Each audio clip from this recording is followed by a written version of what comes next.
Esta es la primera experiencia que estamos haciendo con transmisión en vivo, como programa. Como les pido, apaguen el micrófono, por favor, nuevamente. Como programa, hemos realizado un ciclo de conversaciones sobre el funcionamiento de justicia durante la crisis sanitaria. Hay alguien que tiene prendido hace mucho ruido. Sí, yo no lo tengo, yo no soy. Está. Hemos hecho un conjunto de entrevistas y conversaciones sobre este tema. Ninguno de ellos fue en vivo, sino que fueron grabadas y fueron subidas a la web. Hay 7 programas que ya tenemos grabados que involucran tanto la justicia penal, familia, qué está pasando con mediación, funcionamiento general del sistema judicial, etcétera, etcétera. En este momento les debería estar llegando por chat un link donde pueden encontrar, ¿cierto?, en YouTube todos esos programas que están subidos por si alguno tiene interés. Pero lo que hoy día nos convoca, ¿cierto?, es una conversación sobre los juicios orales. Como ustedes todos saben, la emergencia sanitaria ha producido impactos enormes en el país en distintos ámbitos y, por cierto, también en el sistema judicial. Probablemente lo más urgente a resolver y que generó las primeras polémicas y debates tenía que ver con aquellas cuestiones que tenían que sí o sí realizarse diaria y cotidianamente, como por ejemplo fueron las audiencias de control de detención.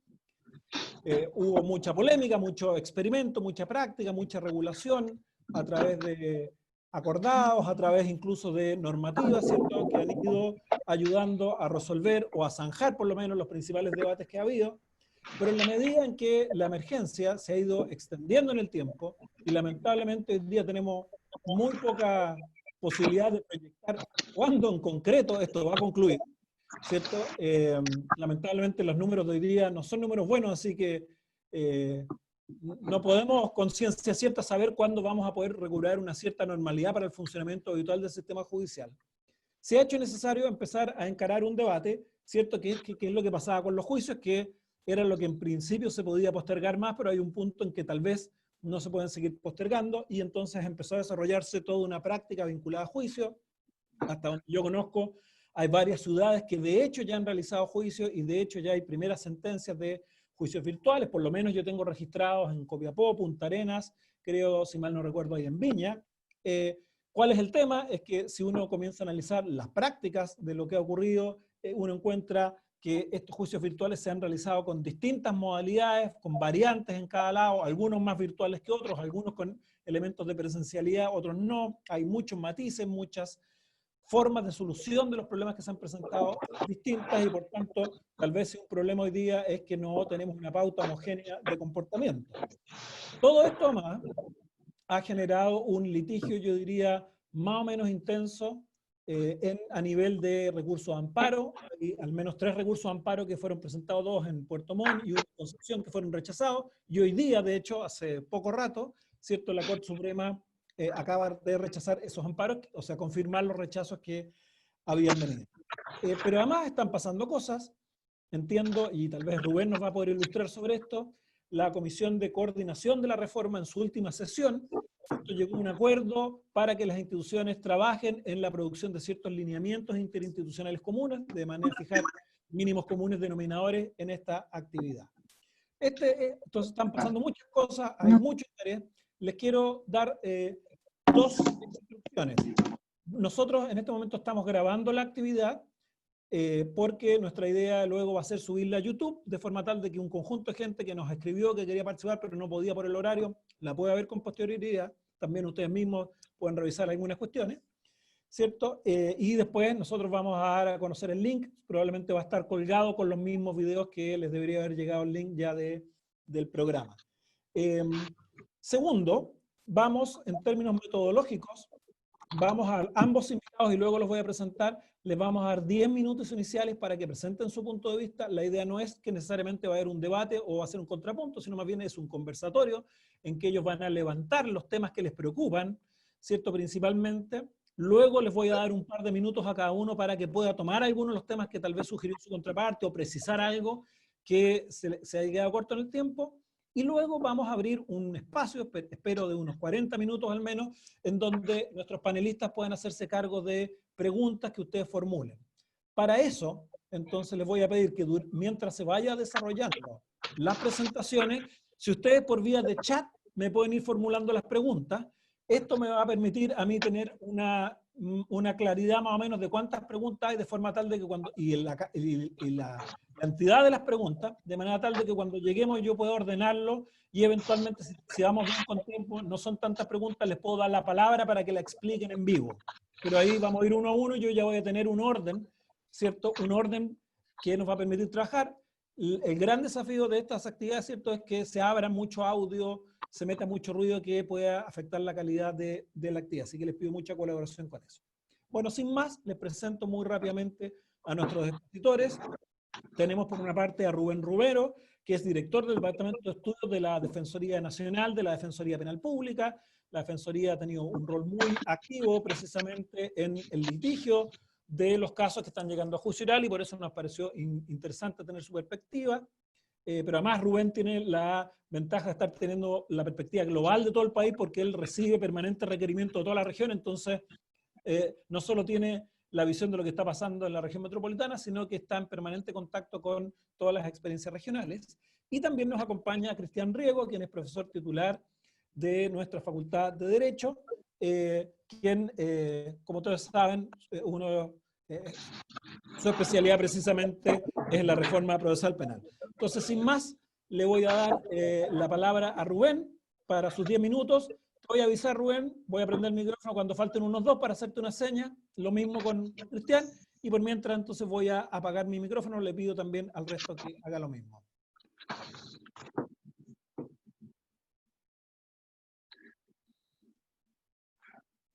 Muchas gracias. ¿Se me escucha, Mauricio? Sí, perfecto. Ya, perfecto. En primer lugar, agradecer a ustedes por la organización de este coloquio, este conversatorio, en el cual podemos abordar un tema que está sumamente contingente y que la verdad que genera una reflexión en relación a lo que es la vigencia efectiva de las garantías que rigen en nuestros juicios orales. En primer lugar, sostener que los juicios, la ley 21.226, tiene una regulación que permite, en concepto de la lectura literal, la suspensión. Misma suspensión y prórroga de los juicios que en un principio hubo.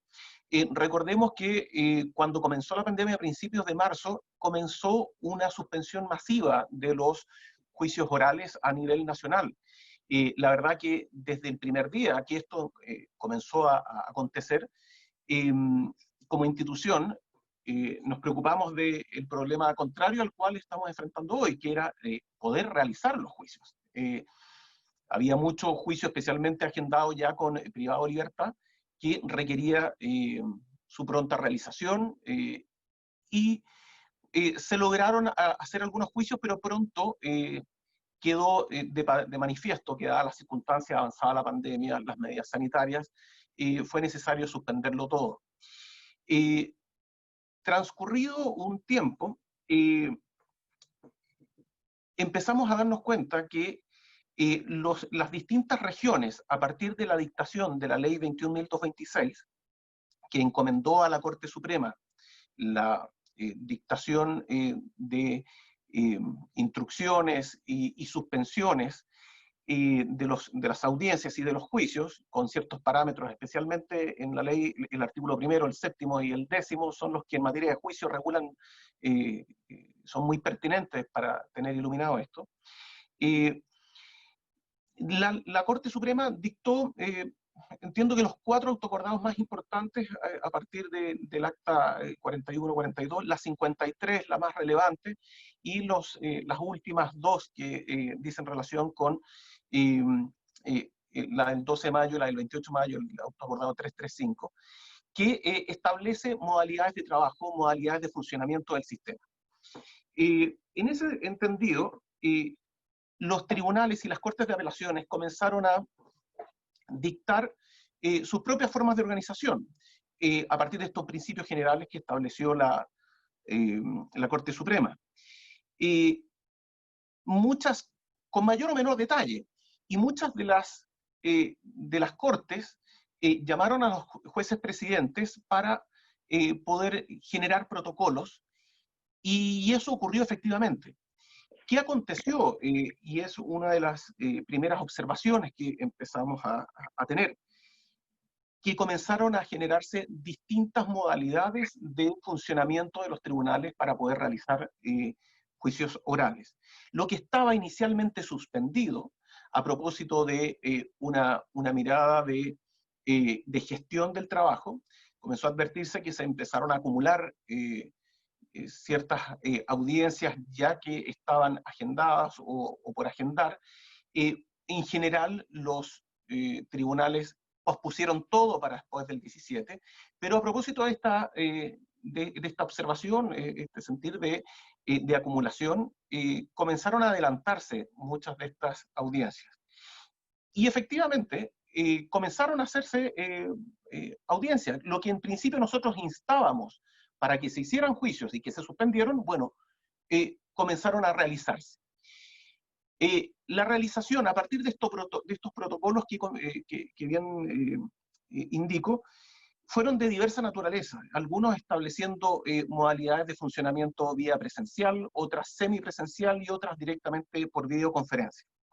La Defensoría fue participando en la realización de ciertos juicios cuando la teoría del caso, la naturaleza del caso, la densidad probatoria o la complejidad del caso permitía o incluso hacía conveniente hacer el juicio.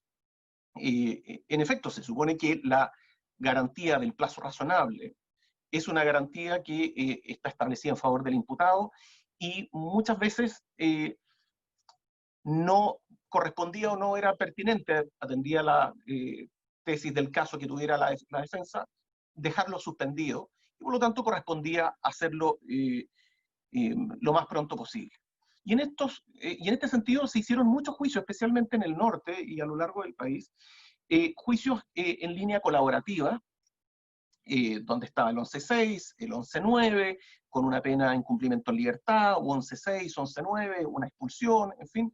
Y por lo tanto eran funcionales realizar el juicio vía semipresencial o incluso por videoconferencia, dado que también habían muchos juicios que eran netamente de discusión normativa, es decir, aquellos juicios que fueran solamente de determinación de pena, donde no hubiese una mayor discusión probatoria, la verdad que se puede hacer el juicio, ya que tenía un carácter más discursivo que de un carácter contradictorio, adversarial, que sabemos es los aspectos que más se dificultan por la vía de videoconferencia.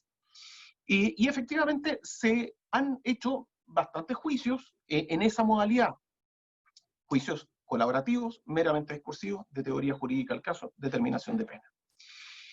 Sin embargo, existen otro tipo de juicios, los que son propiamente contradictorios, donde hay análisis y debate y contradicción de prueba, en los cuales han habido divergencias de parte de la defensa con los tribunales sobre su procedencia. También de parte del Ministerio Público ha manifestado dificultades con poder realizar el juicio bajo la plataforma de videoconferencia. Lo que se ha hecho, y es una observación general para la mayoría de las regiones, es que los tribunales, conscientes de la dificultad que tiene el juicio por videoconferencia, han optado en general por reagendar para después del 16-17 de junio. Y en otras modalidades se ha permitido hacerlo en formatos semipresenciales, en algunos con el imputado privado de libertad desde la cárcel, con el defensor en la sala de audiencia, en otra con, con los tribunales, los tres jueces en sus domicilios, o un juez en el tribunal y los otros dos en sus domicilios, fiscal algunas veces presente. La verdad que existen bastantes modalidades, y es aquí donde comienzo a aproximarme a una de las observaciones que hacía al inicio.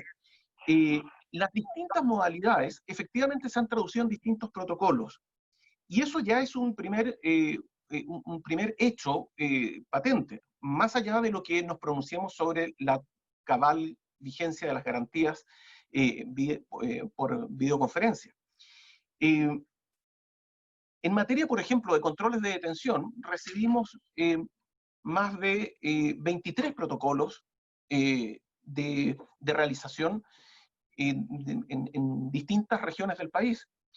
En materia de juicio oral, recabamos a lo largo de todas las regiones y recibimos 43 protocolos de realización de audiencias de juicio, regulaciones de audiencias de juicio.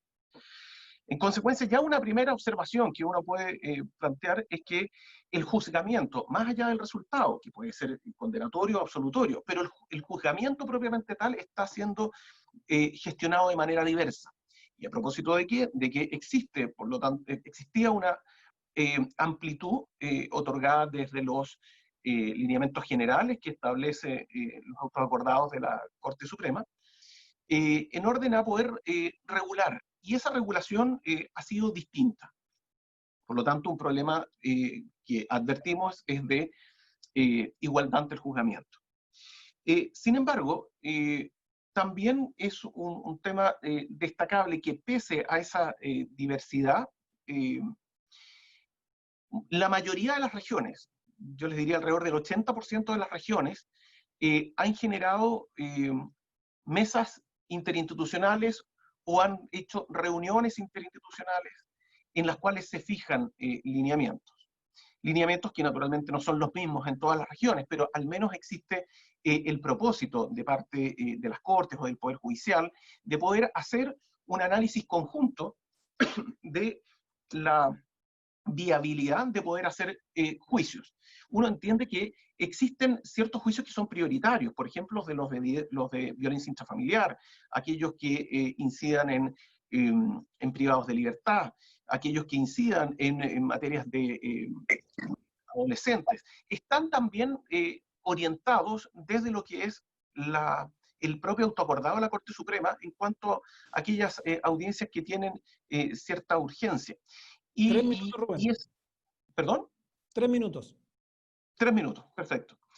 Y por lo tanto, nos parece importante que podamos hacer juicios, los que ya se están haciendo, y podamos eventualmente hacer más juicios. Sin embargo, y aquí viene lo relevante, los juicios, como bien dijimos al inicio, por videoconferencia, a través de la ley 21.226 y de los autos acordados, normativamente no están contemplados dentro de aquellos que deben hacerse como audiencias urgentes, ni menos están regulados por los autos acordados por la ley, hacerlos a distancia. Tampoco están regulados, sabemos, en el Código Procesal Penal, y tampoco los tratados internacionales.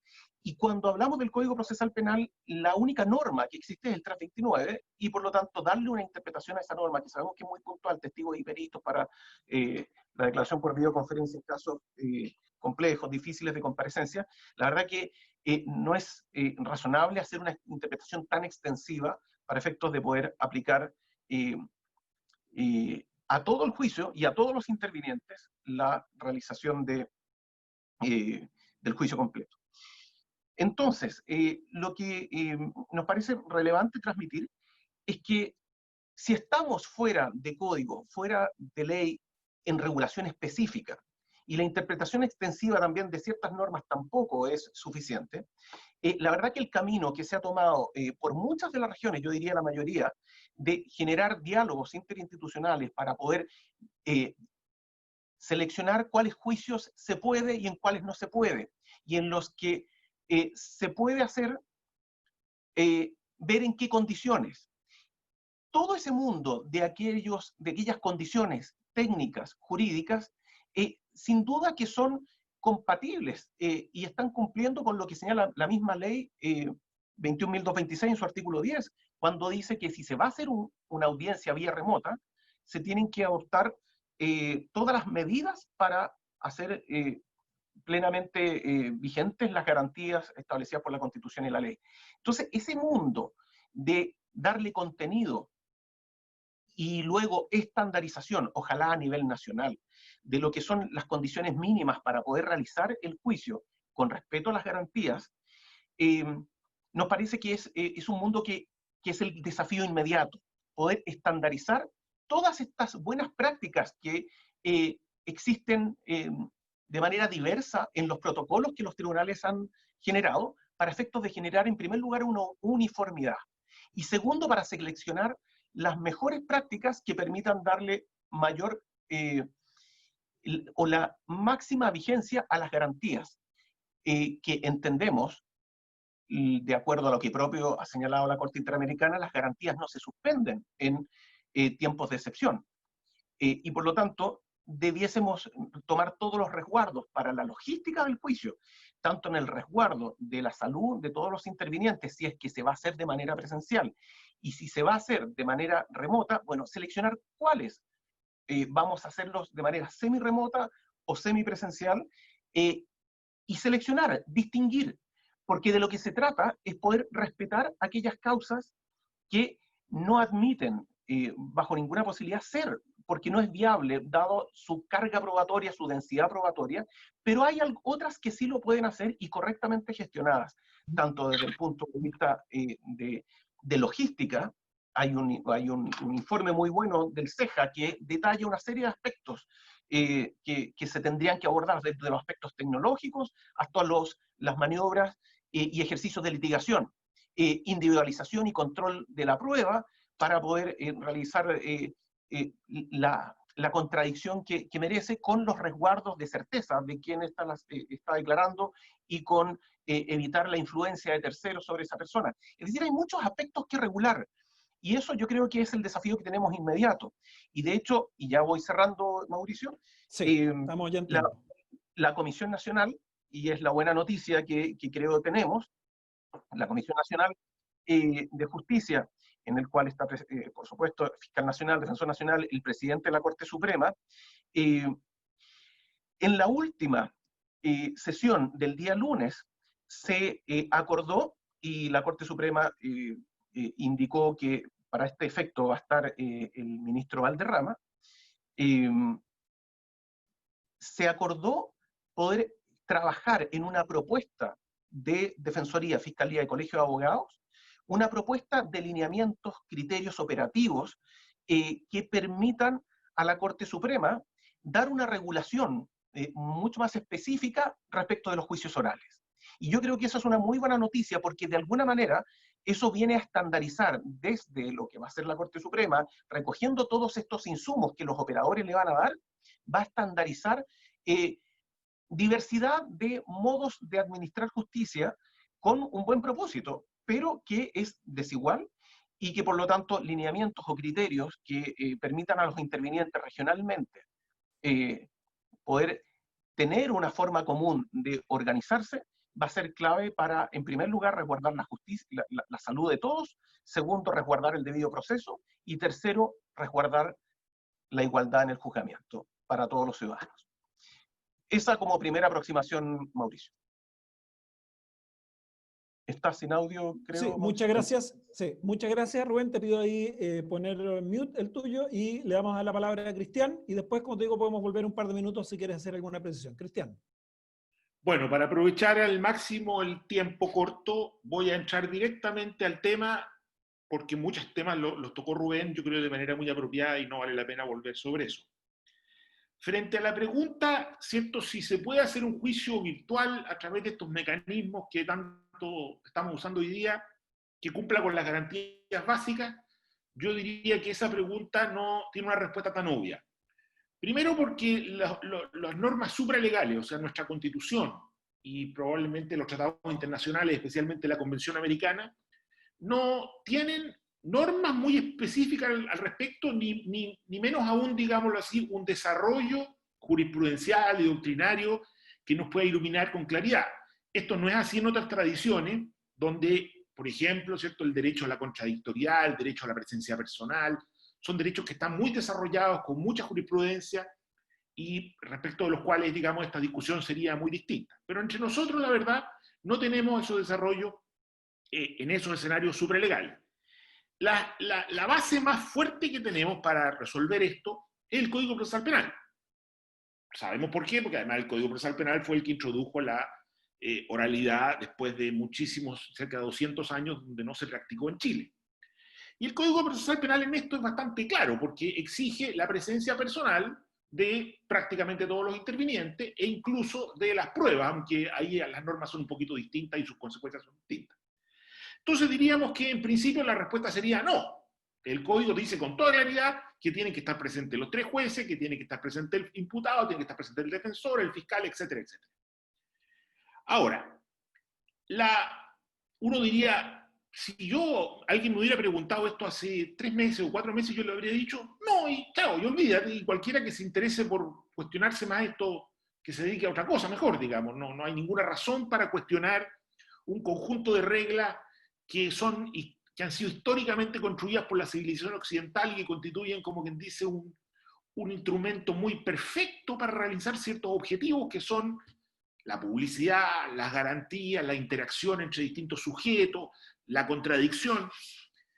El problema es que, claro, estamos en este escenario donde todo se ha puesto en tela de juicio, lo que sabíamos, las tradiciones, y estamos presionados por hacernos esta pregunta. Entonces, digamos, la pregunta sería, bueno, en este contexto, en que estamos todos encerrados en nuestras casas y donde hay muchas cosas la vida tiene que continuar, ¿es posible de algún modo saltarse estas reglas básicas del Código Procesal Penal? Y yo diría sí, en el entendido que entendamos que estas normas de presencia personal no son normas formales, sino que son normas, digamos, son mecanismos que refieren a normas sustantivas. O sea, que cuando dice el defensor tiene que estar presente, los jueces tienen que estar presentes, bajo sanción de nulidad, lo que está queriendo decir es, mire, tiene que estar presente, significa que pueda desarrollar el conjunto de interacciones, que es complejísimo, ¿cierto? Recibir la prueba, hablar con digamos, recibir lo que le tiene que decir el defensor, recibir lo que tiene que decir el fiscal, resolver los conflictos que entre ellos se produzcan, dar lugar a una audiencia de carácter público, etc. O sea, eso es presencialidad. Y si nosotros podemos lograr esa presencialidad a través de un mecanismo tecnológico, uno podría decir sí. Digamos, es posible dar ese paso, es posible concebir dar ese paso. Ahora, mi principal preocupación es que si concebimos dar ese paso, hay que tener 2 cosas en cuenta. Primero, que ese paso no va a hacer, si nosotros decimos no, vamos a entender estas exigencias de presencia personal bajo sanción de nulidad como susceptibles de ser realizadas por la tecnología, eso no significa que la solución va a ser perfecta. Significa que por la razón de la emergencia vamos a utilizar un mecanismo, una solución que muy probablemente va a ser altamente imperfecta y que tiene enormes riesgos y enormes posibilidades de fallar y de no funcionar apropiadamente. O sea, quiero decir, si damos la autorización, tiene que ser una autorización extraordinariamente condicionada. Y en segundo lugar, si hacemos la interpretación legal de que vamos a entender por esta exigencia personal la posibilidad de ser cumplida a través de mecanismos tecnológicos, yo diría que ese criterio interpretativo tenemos que, como quien dice, guardarlo en una cajita. Yo creo que lo más riesgoso que solemos hacer nosotros los juristas es decir, no, hacerlo por Zoom es lo mismo que presencialidad, y por lo tanto de ahí para adelante partimos como si partiéramos de cero. No. Si hacemos esta interpretación, que es muy audaz históricamente, que es muy arriesgada y que puede justificarse, ¿cierto?, como digo, por la necesidad y sobre esto podemos discutir, ¿cuándo podría esa necesidad manifestarse? Yo creo que el tiempo es una variable fundamental, pero no quiero entrar a eso ahora porque se me va el tiempo. Si decimos, vamos a aceptar esa interpretación, entonces tenemos que guardarla porque vamos a tener que volver a usarla reiteradamente. O sea, no nos podemos olvidar de que esa interpretación que hicimos es una interpretación muy compleja y bastante forzada.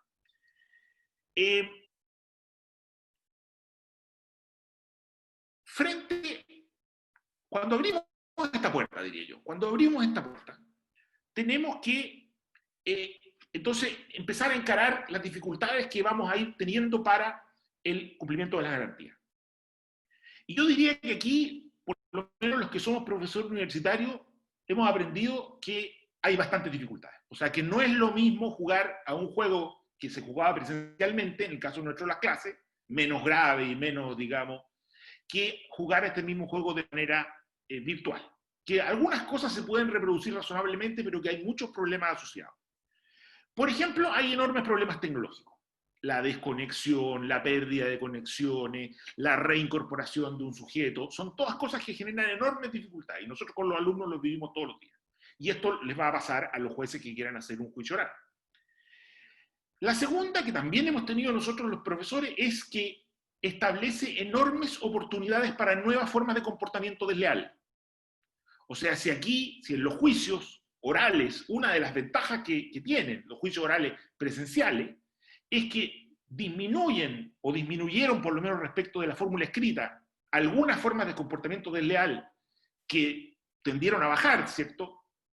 Ocultamiento de la persona, digamos, interrupción de la audiencia por la no presencia, mil otras cosas, ¿cierto?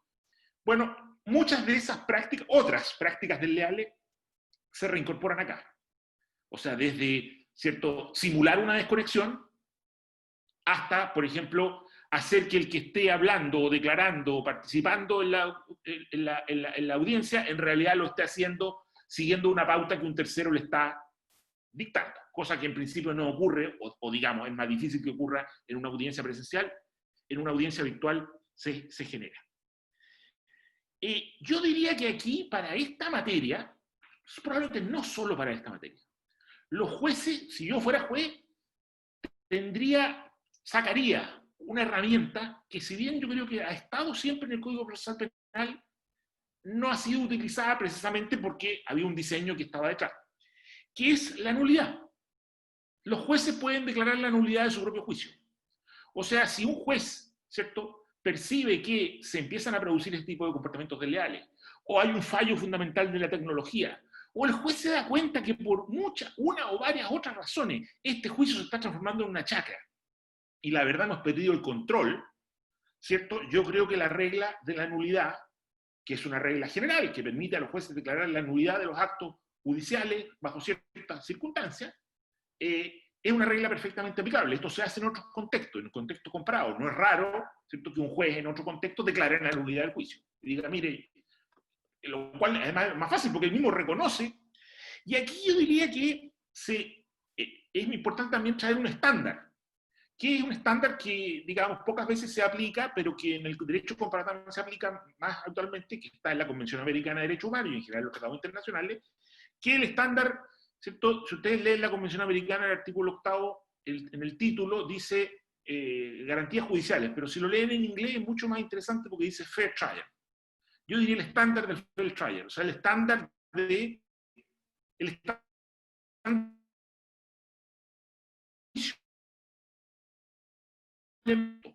un juicio razonable.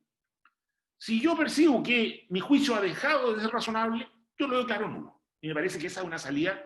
Yo entiendo que a lo mejor en el contexto y la cultura chilena, digamos, esto es algo,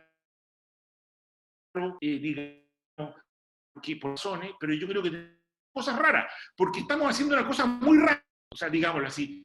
O sea, tenemos que, si vamos a hacer esto tan raro, que es decir que es presencial lo que es virtual, tenemos que estar dispuestos a sacar esta interpretación que yo les dije que habíamos hecho tan flexible cuando dejamos el paso y empezar a utilizar estos otros criterios, entre los cuales me parece uno es el que estamos hablando. 2 minutos, Cristian. Después, bueno, otro tema que me parece súper importante es el de la comunicación entre el defensor y el imputado. En general, yo diría, no solo esta, es la comunicación entre el defensor y el imputado, pero en general son, digámoslo así, las comunicaciones que no son colectivas. A mí me parece que las dos más llamativas son la comunicación entre el defensor y el imputado, o sea, aquellas de las que no se puede hacer partícipe a todo el grupo que está participando en el juicio. Una es entre el defensor y el imputado, y me parece que la segunda importantísima es entre los jueces. O sea, defensor y imputado tienen que poder comunicarse al margen del resto del debate, y los jueces entre ellos tienen que poder deliberar al margen del resto del debate. Esto podría, una solución, y a mí me parece que, y entiendo que en algunos casos se han buscado formas de implementar, podría ser el que estas personas tuviesen que estar juntas durante el juicio. O sea, que los 3 jueces se reunieran en algún lugar, guardando la distancia propia de, digamos, de la distancia necesaria para evitar los riesgos de contagio, pero, digámoslo así, simplificando de algún modo la complejidad por esa vía. Lo mismo el imputado con su defensor. Podría ser que el imputado y el defensor estuvieran juntos. Me parece que tampoco podemos confiar tanto en la tecnología y confiar en la tecnología, que toda la interacción general se va a producir, y además estas interacciones particulares a mí me parece un poquito riesgoso. Otra cuestión que ha surgido en los debates que yo he visto y me parece necesario abordar es el tema de la confrontación. O sea, el tema básicamente, digamos, el conjunto de facultades que nuestro código otorga a los defensores para confrontar la prueba contraria. ¿Cierto? Hay una cantidad de reglas que han pasado a ser, como quien dice, las reglas más importantes que los defensores entienden que son sus instrumentos de defensa, que son las reglas, por ejemplo, de contraexamen, la posibilidad de objetar preguntas, la posibilidad de hacer reconocer instrumentos, documentos, etc. Es trabajar con la prueba por la vía de la contradicción. Esta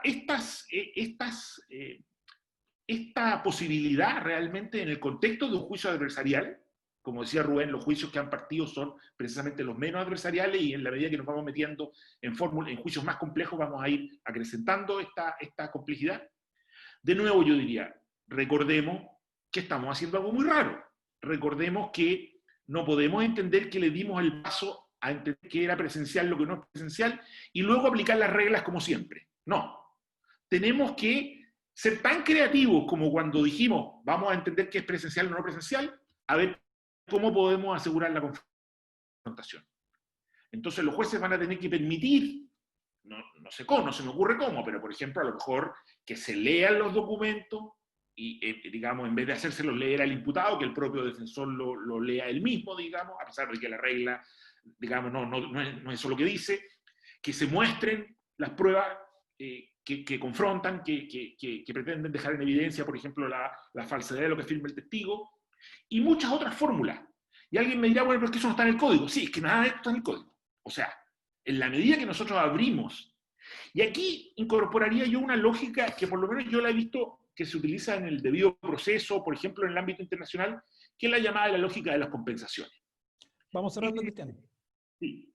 Que cuando yo, por razones de este tipo, por razones de necesidad, tengo que excepcionar una regla formal que está destinada a proteger garantías, bueno, eso de algún modo habilita al juez a compensar eso y a crear, como quien dice, una nueva norma, una nueva modalidad que a lo mejor no está autorizada en el código, pero que es indispensable para poder, digámoslo así, reemplazar la fórmula tradicional que yo excepcioné por la vía de admitir una práctica que no era. Y por último, con esto cierro, yo diría que el otro tema fundamental es de la publicidad. Yo creo que es indispensable que esto sea muy público. Y para eso creo que hay instrumentos tecnológicos, por ejemplo, el de transmitir el juicio, no admitir como participante del público, sino transmitirlo por streaming, o sea, personas que lo ven pero que no participan. Y creo que además aquí debería operar otra compensación, que es la grabación de toda la audiencia, o sea, la grabación de todas las interacciones, tal como, ya sea por Zoom o la grabación de todo lo que ocurrió, y su subida, digamos, a una plataforma en que sea accesible. Y no solo eso, sino la posibilidad de usar ese material en la audiencia o en el recurso de nulidad. Esto tampoco está en la ley. La ley incluso dice cuáles son los materiales que se pueden usar en el recurso de nulidad. Bueno, pero como digo, si dijimos que es presencial o no presencial, a mí me parece que es necesario compensar eso diciendo ya, dado que tenemos un instrumento tecnológico, en este caso la tecnología nos da una oportunidad, bueno, incorporemos toda la audiencia, toda la grabación de la audiencia y de las interacciones que se produjeron, hagámosla pública y permitamos que las partes lo invoquen en la audiencia de garantía, perdón, en la audiencia de nulidad, frente al tribunal, la Corte de Apelaciones o la Corte Suprema, cosa que este tribunal pueda revisar con el mayor detalle posible las interacciones que se produjeron y el cumplimiento de el sentido fundamental de la garantía fundamental. Cristian, antes de darle la palabra de los 2 minutos a Rubén, cuando expresaste el estándar que tú estabas planteando, te guateó un poco la señal. Entonces, si lo puedes repetir, ¿cuál es el estándar que tú propones? Porque algunos no lo alcanzaron a escuchar. El de fair trial. Sí. Sí, yo decía que cuando yo digo que el juez debe considerar la posibilidad de declarar nulo su propio juicio, eventualmente, puede utilizar un estándar muy general, que es el estándar de fair trial. Este estándar está contenido en el título del artículo 8 de la Convención Americana de Derechos Humanos, si lo leen en inglés. Y este estándar tiene mucha tradición en la Corte Europea de Derechos Humanos, en la Corte Suprema Norteamericana, pueden buscar ahí materiales sobre eso, y es un estándar amplio que le permite al juez, ¿cierto?, considerar cuando el juicio en su conjunto, el conjunto de lo que haya ocurrido y de las interacciones, ¿cierto?, no cumple o violenta o no resulta, digámoslo así, suficiente para entender que ha habido un respeto razonable de las garantías exigidas y por lo tanto se puede anular un juicio por violación del fair trial. O sea, por decir, esto ha dejado de ser un juicio razonable. Bien, muchas gracias, Cristian. Rubén, te doy la palabra. Les recuerdo que he estado recibiendo ya varias preguntas por vía del chat, así que creo que vamos a tener harto rato de preguntas y respuestas. Rubén. Ya, muchas gracias, Mauricio. En primer lugar, a ver, recogieron muchas de las cosas que dice Cristian, que efectivamente estamos aquí haciendo algo muy raro cuando reflexionamos sobre juicio oral a distancia, haciéndolo vía remota. De hecho, mientras conversamos recíprocamente, se nos interrumpe muchas veces la señal, la imagen.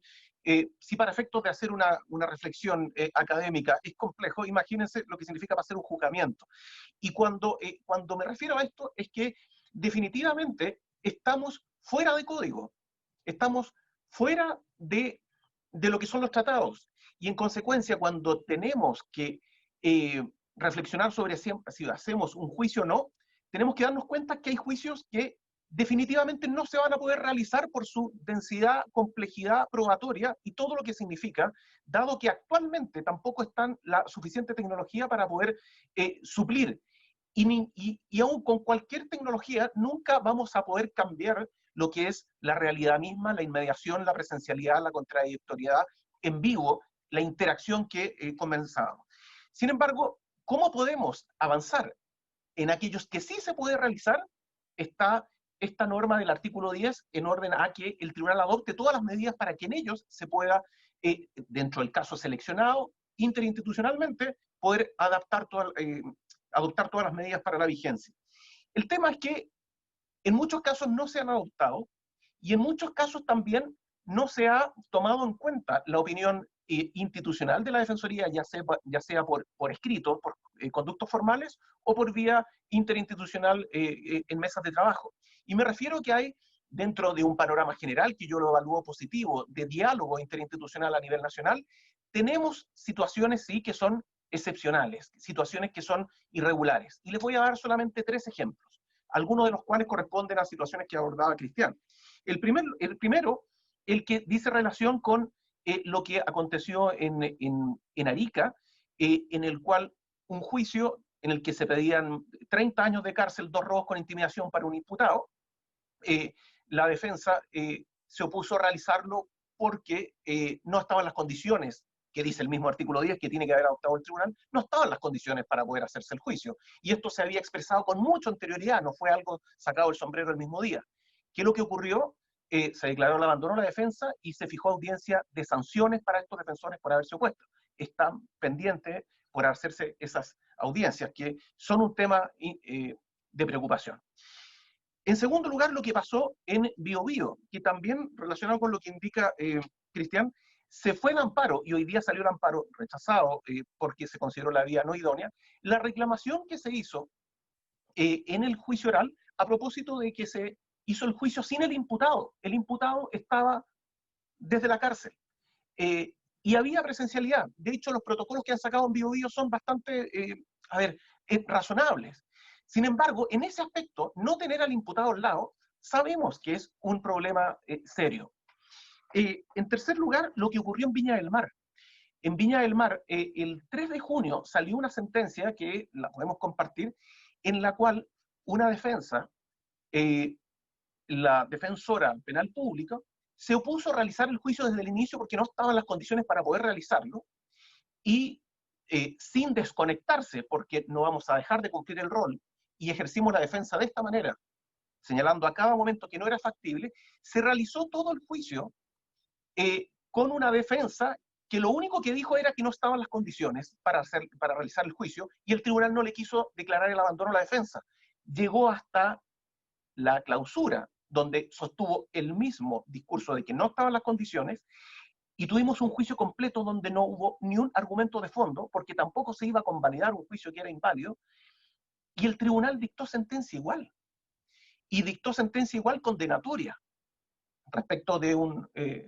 podemos ver después el caso en detalle.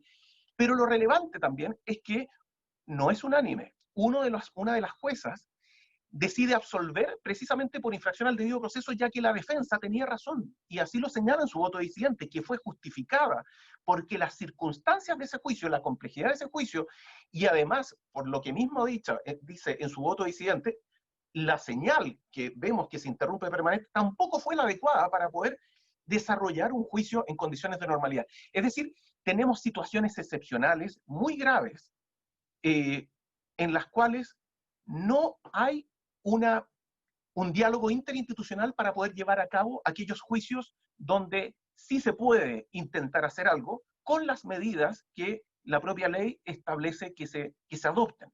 Y en otros juicios definitivamente no es factible realizar la videoconferencia, pero estamos hablando en aquellos ámbitos donde sí podemos avanzar, sí podemos gestionar. Y respecto a algunas de las preguntas del chat en relación a que si tenemos protocolos en la Defensoría para poder hacer confrontaciones, la verdad que recordemos que los protocolos y las formas de funcionamiento las han definido siempre los tribunales.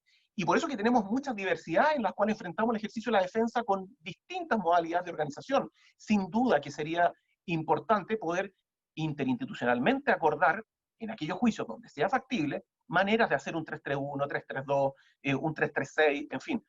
Pero eso es, nuevamente llamo al diálogo interinstitucional, que buena noticia en relación a la Comisión Nacional, se ha abierto para recibir propuestas de lineamientos y criterios operativos para dar directrices a todas las regiones, a todos los tribunales del país, en orden a cómo distinguir y hacer operativas las garantías y distinguir juicios en cuáles sí, en cuáles no.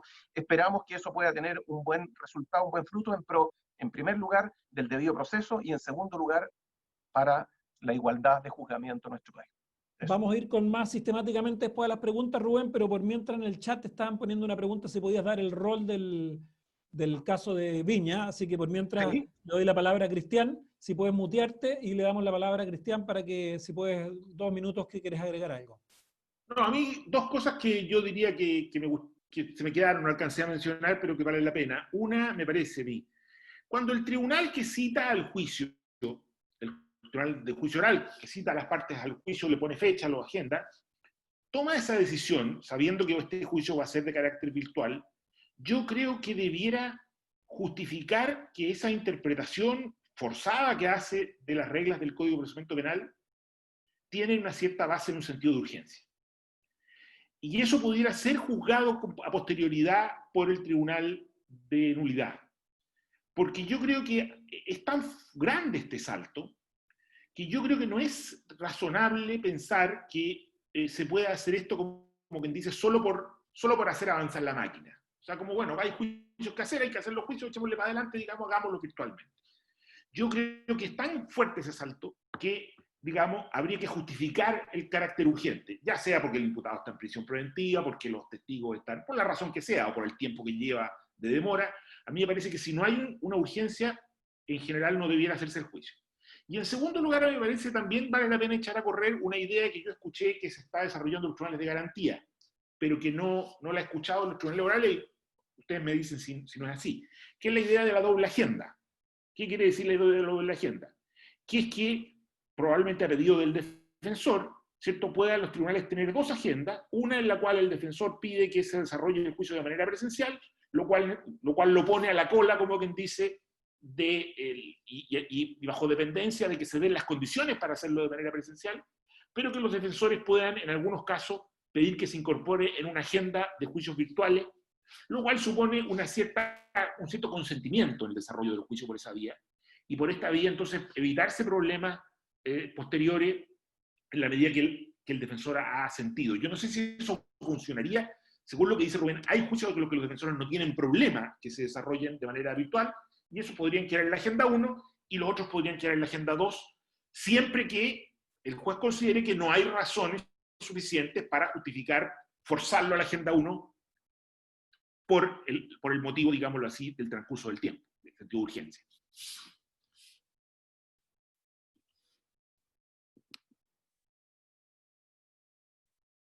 Está desconectado. No se escucha. Sí, ahora sí, perdón. Gracias, Cristian. Te digo que te iba a pedir que pusieras la cámara porque, para que te vean y pon el mute. Tengo hasta el momento acumuladas 12 preguntas. Voy a, por lo menos con las que tengo, hacer 2 tandas a 6. Pretendí organizarlas, pero se me fue en collera el chat. Así que voy a ir más o menos por orden cronológico. En esto es una de las dificultades de la virtualidad. Además, probablemente la pandemia me ha ido embruteciendo, así que tengo menos habilidades que las que tenía antes. Déjeme partir con alguna de las preguntas. Hay una que me hizo Cristian Soto, que no sé si Cristian era pregunta para el público o era un comentario a mí.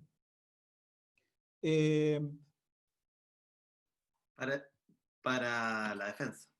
Para la defensa. Entonces, si la puedes explicar tú porque no me quedó tan clara. En cambio hay otras que probablemente yo voy a poder explicar. ¿La puedes hacer tú la pregunta muy rápidamente, Cristian?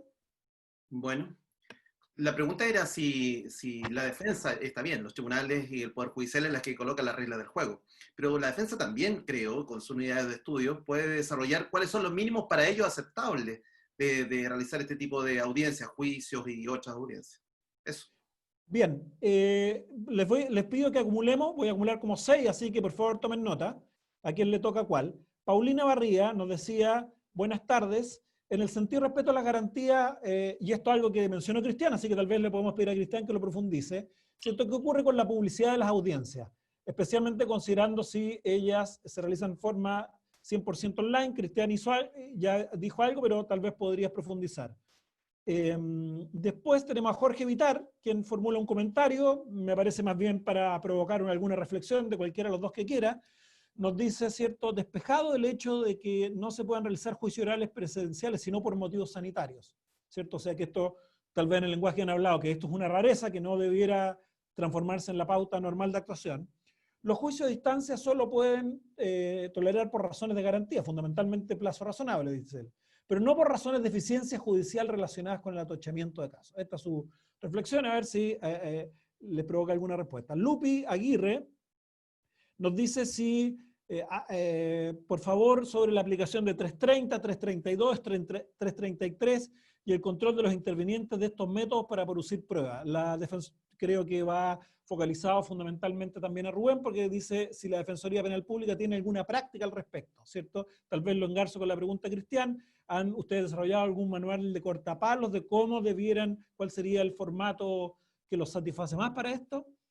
Javier Rojas nos dice cómo se ha solucionado esta situación en el derecho comparado, tal vez para Cristian, especialmente los ejercicios de confrontación. ¿Tienes alguna información sobre eso?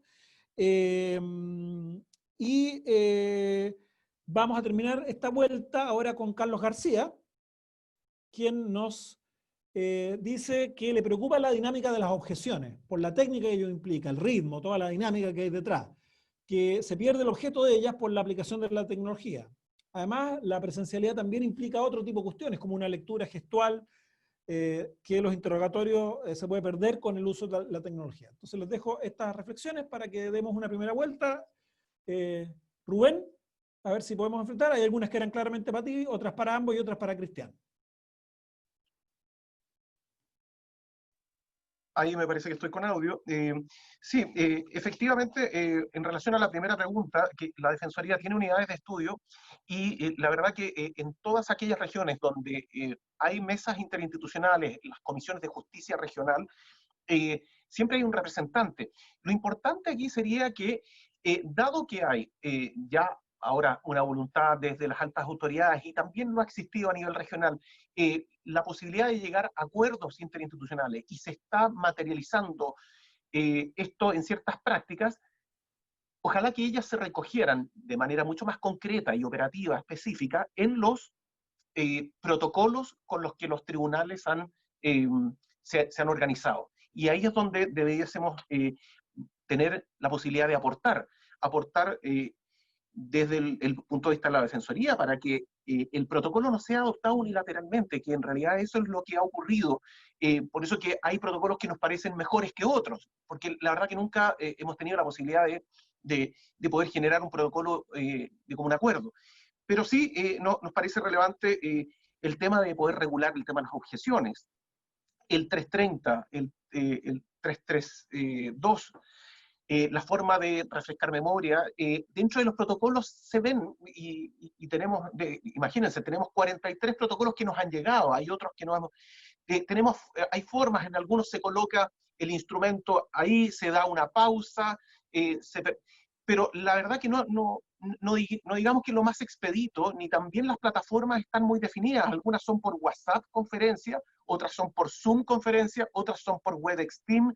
La verdad que tampoco hay una estandarización técnica que permita que esto tenga el ritmo que indica Carlos García en orden a poder objetar y que sea oportuna la objeción y no venga a llegar 6 segundos después que la respuesta ya está otorgada.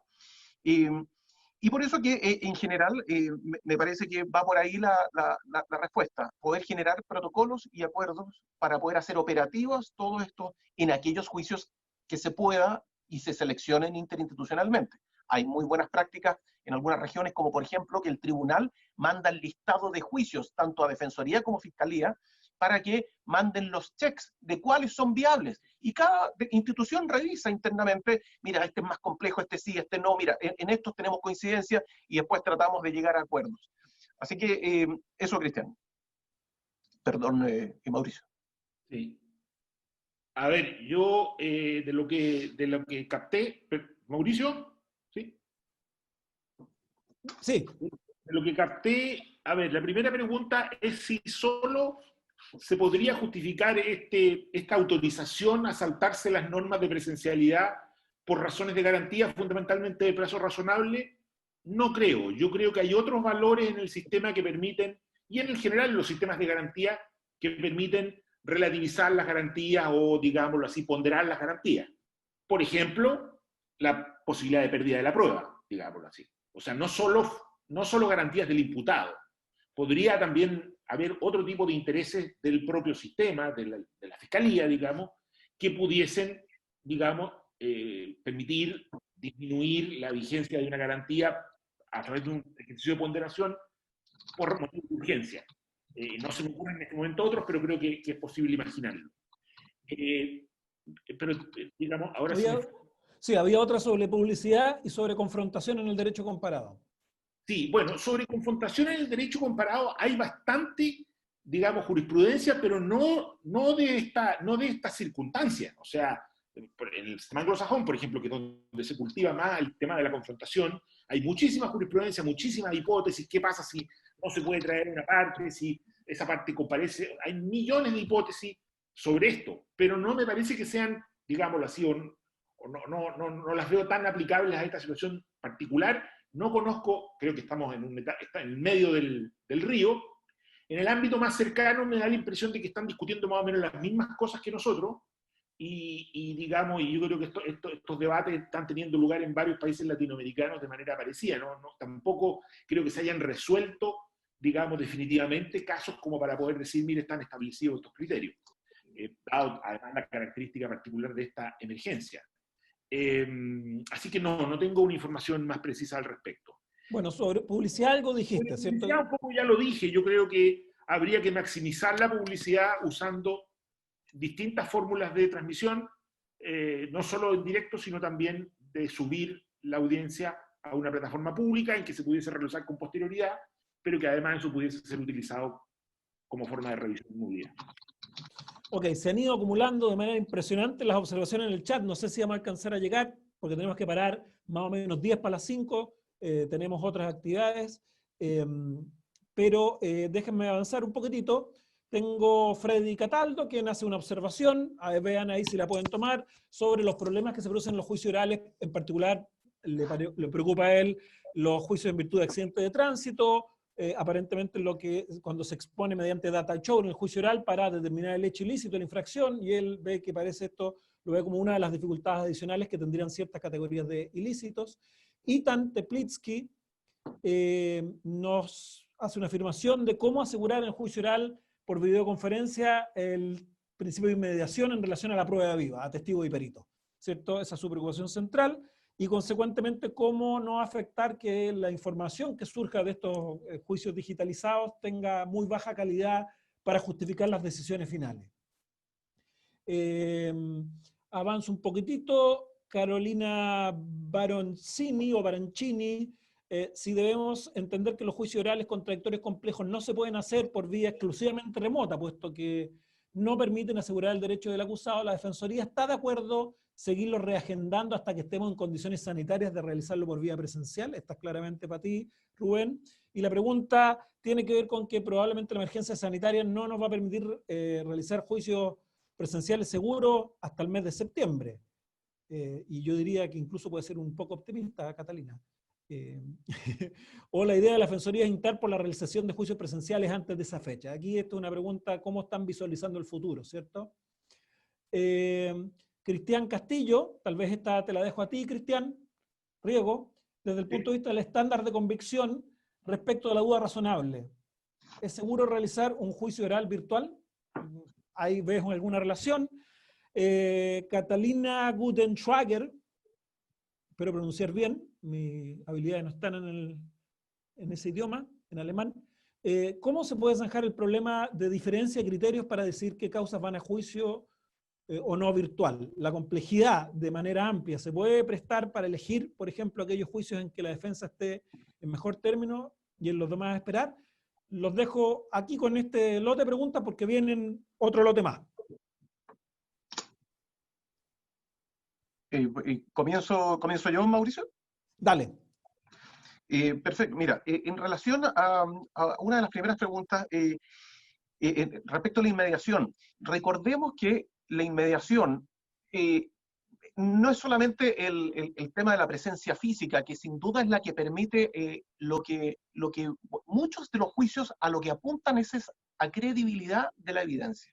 Y la credibilidad es algo que se percibe con múltiples variables, comportamientos, actitudes, gesto, información, contexto también en el cual se da la dinámica, el ritmo de los... Es decir, hay mucho que la extracción de la información, la manera de ser percibida, incide finalmente en cómo tú la valoras a propósito de si te parece o no creíble lo que escuchaste. Por lo tanto, es relevante, a propósito de todos los juicios, en rigor son de credibilidad para efectos de la convicción condenatoria. En relación al reagendamiento de los juicios complejos, efectivamente, nosotros como institución, lo primero que consultamos acá, antes de nuestra propia visión, es la voluntad del imputado. Y eso lo tenemos en todos los protocolos, en orden a que si usted va a decidir cómo se hace un juicio vía remota, semipresencial o presencial, lo primero es consultar con el imputado. Especialmente si es que está privado de libertad, que son aquellos que se les ha dado prioridad. En su mayoría los juicios en libertad se están posponiendo. En consecuencia, si el imputado que está privado de libertad y por su propia voluntad nos instruye, correctamente informado por nosotros, sobre cuáles son las ventajas y desventajas de hacerlo ahora por vía remota, si nos instruye esperar un tiempo más, así lo haremos. Si nos instruye instar por la presencialidad, así lo requeriremos. Y si vamos por la presencialidad, que en este caso sabemos que hay una serie de dificultades, tanto no solamente en los aspectos sanitarios, sino que también en los aspectos de disponibilidad de la evidencia, testigos, peritos que puedan ser trasladados y que sin duda necesitamos tenerlos presencialmente. Algunas veces se han hecho distinciones, testigos funcionarios, por ejemplo, desde la comisaría, testigos civiles presentes en el tribunal, dependiendo de cuál también es la teoría del caso. Por eso que el diálogo interinstitucional es clave para poder distinguir cómo organizar la presencialidad, pero también hay protocolos que se han ideado por los tribunales que resguardan muy bien que cuando haya que hacer un juicio, sea porque la garantía del plazo razonable, que reitero, es del imputado, no es del tribunal, sino que para que el imputado no tenga un juzgamiento tan lejano, bueno, podamos hacer el juicio con todos los resguardos, y se regulan el tema de los metros, en los protocolos la verdad que está bastante desarrollado, incluso han consultado a la Asociación Chilena de Seguridad para tener protocolos de sanitización de los puestos de trabajo, protocolos de entrada y salida de los testigos y de los peritos, distancia y eventualmente cortinas plásticos entre los intervinientes, es decir, hay ideas y está bastante regulado el tema de factibilidad sanitaria para hacer juicios presenciales. Sin embargo, hay un tema logístico también en relación a la disponibilidad de la prueba, tanto para Fiscalía como para Defensoría. Eso en relación a la posibilidad de hacer juicios presenciales, voluntad del imputado y gestión de condiciones logísticas para realizarlo. Cristian. A ver, sobre estándar de convicción. Claro, a mí se me podría ocurrir, aunque puede ser un poquito forzado, pensar que a algún defensor le podría llegar a convenir un método virtual en el que la prueba, digámoslo así, el impacto de la prueba es menor, su credibilidad por los jueces podría verse un poquito deteriorada en cuanto se distancia la relación, para, digamos, frente a un caso débil, por ejemplo, de la Fiscalía, a lo mejor la presentación de la prueba en este contexto podría resultar aún más débil y abrir, digamos, permitir un mejor argumento de duda razonable. Eso podría ser una consideración estratégica en algún caso particular, habría que ver bien cuál sería la situación específica. En cuanto al derecho a confrontar a los testigos, claramente, bueno, esto es lo que hemos venido hablando. Yo creo que el derecho a confrontar a los testigos es una cuestión que ha sido construida a lo largo de siglos, que se debe, digamos, como realizable cara a cara, ¿cierto? Y aquí estamos diciendo si en 2 meses, digamos, con una tecnología nuevísima, si es que se podría reemplazar y tenemos que resolverlo ya mismo. No es posible, yo creo que eso no lo vamos a poder resolver. Vamos a hacer algunos juicios, ojalá no muchos, digamos, los menos posibles, y luego veremos en nulidad, ojalá una nulidad lo más amplia posible, que todos vamos a revisar todo el material, si esos juicios son razonables o son impresentables, nomás hay que anularlo y hay que hacerlo de nuevo. Yo creo que corremos el riesgo de que después, cuando volvamos, a lo mejor en febrero o marzo, y estemos en la playa, digamos, ojalá, darnos cuenta de que en realidad los juicios, sobre todo los más adversariales, fueron una pura payasada y hay que hacerlos de nuevo. Ese es un riesgo que yo creo que está presente, sin duda. Y por lo tanto yo trataría de avanzar solamente en casos de urgencia y lo mínimo posible en este tipo de casos. Y en cuanto a los criterios, yo tiendo a estar de acuerdo con que el principal criterio es la voluntad del imputado. Pero como digo, creo que podría haber algunos otros criterios de urgencia que pudieran llevar a tomar esta decisión de abrir esta puerta en algunos casos muy excepcionales. Bien, déjenme agarrar, yo creo que va a ser la última vuelta, pues nos quedan 10 minutos. No sé si Leonardo González estás ahí, que había pedido la palabra me parece interesante, para relatar desde la perspectiva de Leonardo Esperito, tal vez la perspectiva pero te voy a dar 1 minuto porque no tenemos mucho tiempo, Leonardo. Al minuto te pido al moderador tecnológico Claudio Fuentes lo corte. Leonardo, échale. Hola Mauricio, hola a todos, muy buenas tardes. Mire, muy cortito, 3 breves reflexiones. Una, espero que me escuchen bien. Lo primero, coincidir con Cristian Riego en términos que tengo mis serias dudas de que se puedan hacer los juicios totalmente online. Yo creo que hay una semipresencialidad inexorable, por lo menos de los jueces que tienen que estar juntos, por lo menos el perito con un testigo de fe, ¿no es cierto?, a su lado, acompañándolo junto al registro de cámara. Creo yo, desde esa perspectiva, tenerlo en consideración. Lo segundo, habiendo podido comparar la experiencia de declarar presencialmente versus hacerlo por videoconferencia, la verdad es que es muy desagradable hacerlo por videoconferencia, y eso quiero que lo tengan súper presente respecto de la sensación y la forma de transmitir. Al final termina siendo como un trámite que uno quiere terminarlo luego, porque percibe que la situación no es la misma. Una cosa que ayudaría, y se los quiero hacer presente para si ofrecen protocolo y hacen cosas al estilo, es que se tenga siempre la precaución de que el perito pueda ver a los jueces, porque las veces que me ha tocado declarar por videoconferencia me enfocan a los fiscales o al que me está preguntando, y a mí no me interesa eso. Me interesa poder saber cuál es la reacción que tienen los jueces a lo que yo estoy diciendo. Es un detalle técnico, pero creo que es sumamente importante tenerlo presente. Y una última consideración respecto a esto, Estamos en el quizás minuto. sí, dame 15 segundos más, quizás sirva esta instancia para repensar costumbres. Creo que una mala costumbre ha sido llevar la oralidad más allá de lo debido en términos de que el perito no puede leer nada. Estamos claros, no puede leer su informe, pero sí debiera tener la posibilidad de tener una pauta, una guía que le ayude y que le sirva como ayuda a memoria. Declarar como perito no debe ser un concurso en memoriones y quizás esta instancia sirva para repensarlo. Gracias, Mauricio. Saludos a todos. Gracias, Leo. Luego tenemos, aquí hay varias reflexiones interesantes. Jordi Delgado nos dice: el top de Arica declaró abandonada la defensa porque después de debatido por las partes si hacía o no el juicio, el tribunal resolvió realizarlo. A pesar de ello, los defensores decidieron retirarse. Un poco, entiendo, complementando, ¿cierto?, el relato que nos había hecho Rubén antes del caso de Viña. Desde Mariela, desde su iPad, consulta: ¿hasta cuándo sería la postergación de los juicios si no hay fecha de término de la pandemia? Creo que algo de esto avanzamos, pero ¿cierto?, vuelve a plantear un poco la incertidumbre que nos genera el futuro. Jorge Vitar, creo que entiendo, complementa la respuesta que le dio Cristian. Lo que dice Cristian Riego es clave: no se trata de hacer andar la máquina, todos los juicios pueden esperar con una buena audiencia de revisión de cautelares para asegurar el fundamento de la privación de libertad, y los juicios que se están haciendo son tan negociados que parecen verdaderos abreviados en los top. Alejandro Sánchez, para el profesor Cristian Riego: ¿conoce cuál ha sido la solución optada en países de Europa o Estados Unidos sobre el particular? ¿Se han realizado juicios orales virtuales? Y Elizabeth Reynoso nos dice: ¿cómo resolver el mayor incentivo a mentir de quien declara frente a una cámara versus quien lo hace mirando a los ojos, al símbolo de la autoridad, es decir, a los jueces?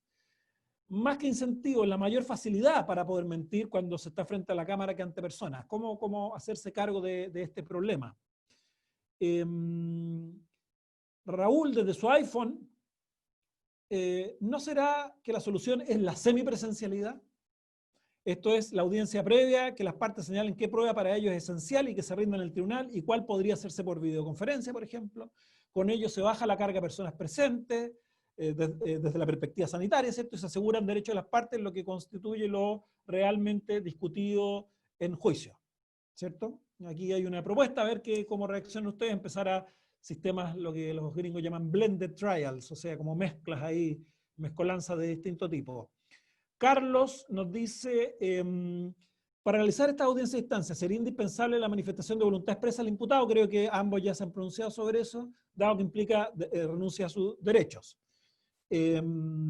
Y había otra, Elizabeth, pero ya le hice una, así que voy a saltar para darle chance a otro. Eduardo Alcaíno, y creo que con esto estamos cerrando porque nos quedan 5 minutos y sorry, quedaron varias preguntas pendientes. ¿Se justificaría establecer una regla que permita abreviados en causas radicadas en los tribunales orales?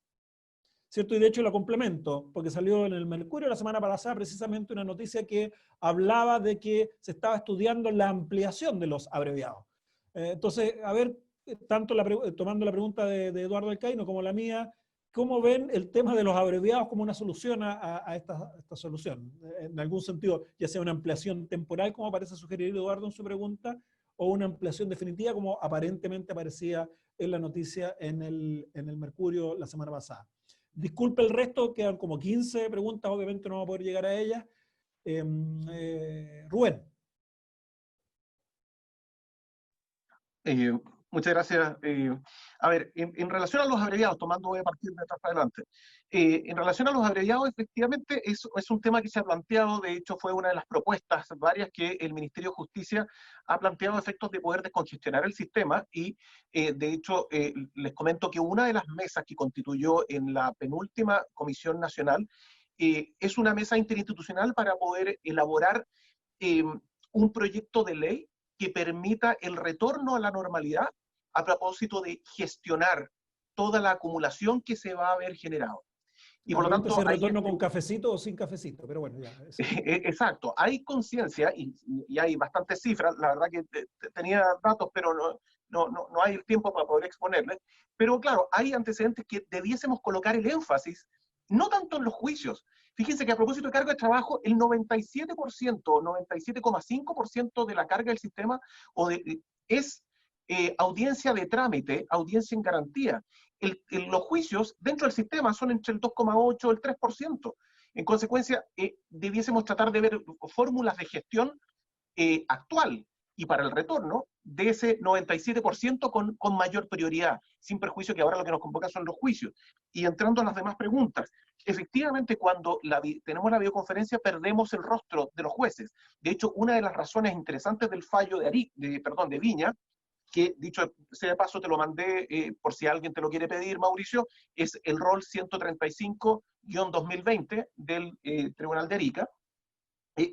La redactora indica que se pierde al redactor. Desde ya el redactor pierde la imagen porque está precisamente redactando. Entonces no puede tener en su pantalla simultáneamente lo que está ocurriendo.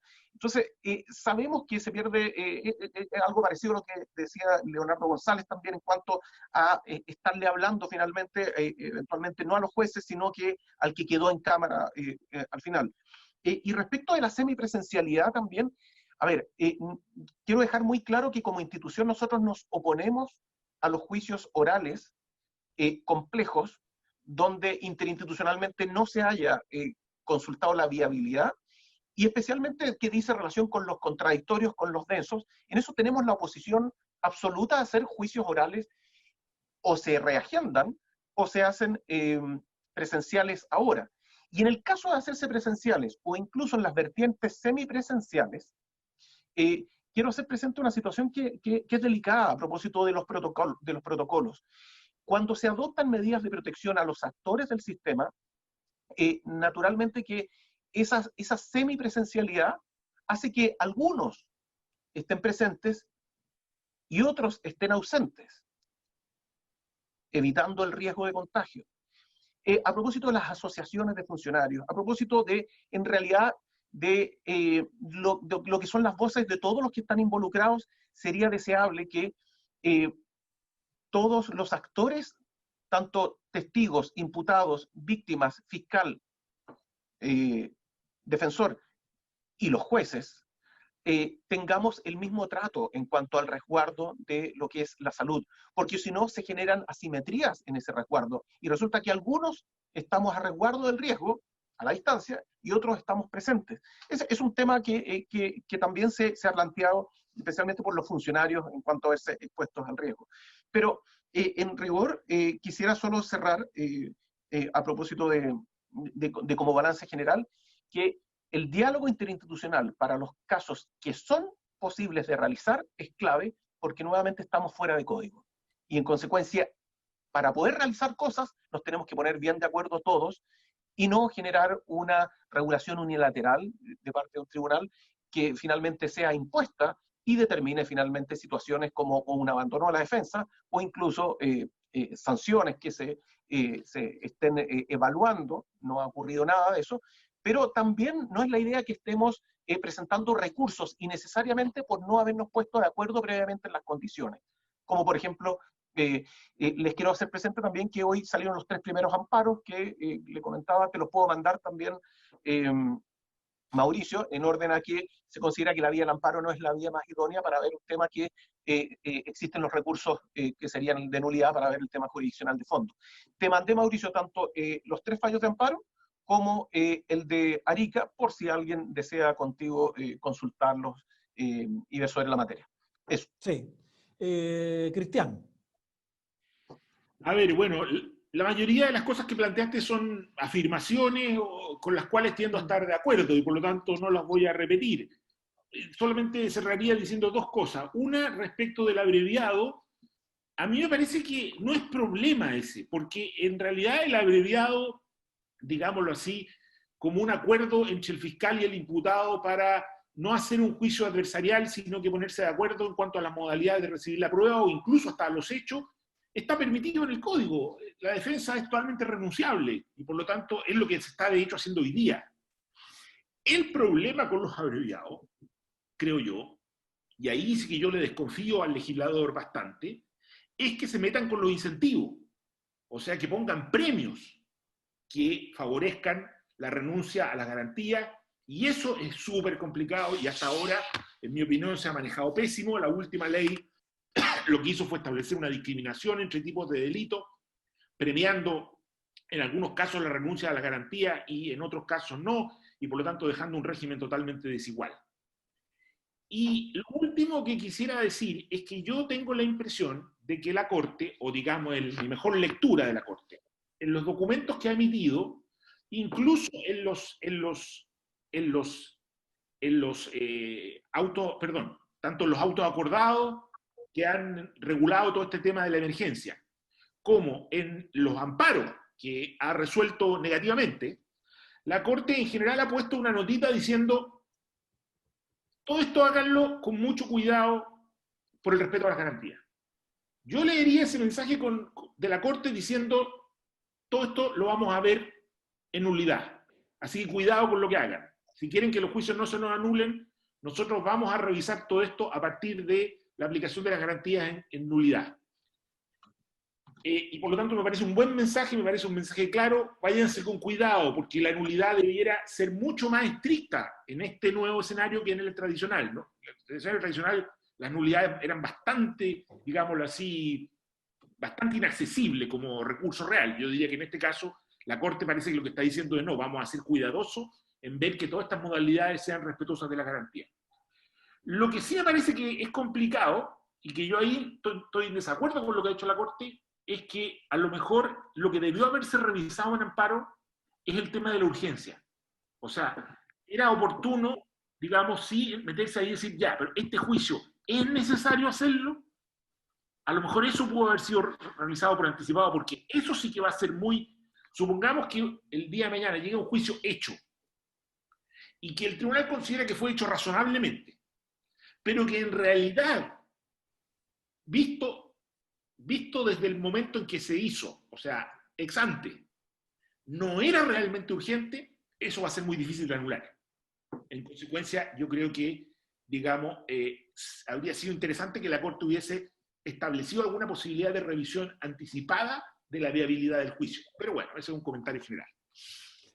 Bueno, muchas gracias. Ya estamos llegando a las 5 y de hecho una confesión de la pobreza de estos medios es que el dueño de este Zoom tiene a las 5 que hacer clases, o sea, tenemos que irnos sí o sí, tenemos que librárselo, pero les agradecemos mucho la asistencia. Publiqué en el chat el rol por lo menos del amparo que a mí me llegó de hoy día de la Corte Suprema, el 63445-2020. A mí me parece que este es un tema que es difícil cortarlo en una sesión, hay mucho interés, muchas dudas concretas, ¿cierto? Pero probablemente tal vez un mensaje que me va quedando a mí claramente es que aquí tenemos que construir soluciones creativas, flexibles. Esto es algo que, por ejemplo, los profesores hemos ido aprendiendo, quienes hacemos clase todos los días. Nos ha cambiado completamente el paradigma con el cual funcionábamos y hemos tenido, por así decirlo, que tener muchas veces, aunque tal vez nos suena lo que uno debiera hacer, mucho más negociación con nuestros alumnos que imposición, como era el método más tradicional, porque hay que buscar fórmulas de resolución que al final del día permitan hacer la cosa. O sea, así que bueno, ahí queda, vamos a quedar atentos a lo que va a ocurrir también en relación al trabajo que encararían interinstitucionalmente para elaborar pautas, y informarles que pretendemos hacer un par más de estos coloquios en otros temas que no son justicia penal, sino que ver también lo que está ocurriendo en familia, en mediación, ¿cierto? Para que estén atentos, pues vamos a convocar. Nos parece que estos son temas que tenemos que seguirle dando mucho más vuelta. Estamos enfrentando tiempos extraordinarios y se requiere de todos contribuciones también extraordinarias. Así que muchas gracias por su asistencia y vamos a subir esto en video en YouTube para que nos ayuden a difundirlo. Les mandaremos el link en su oportunidad.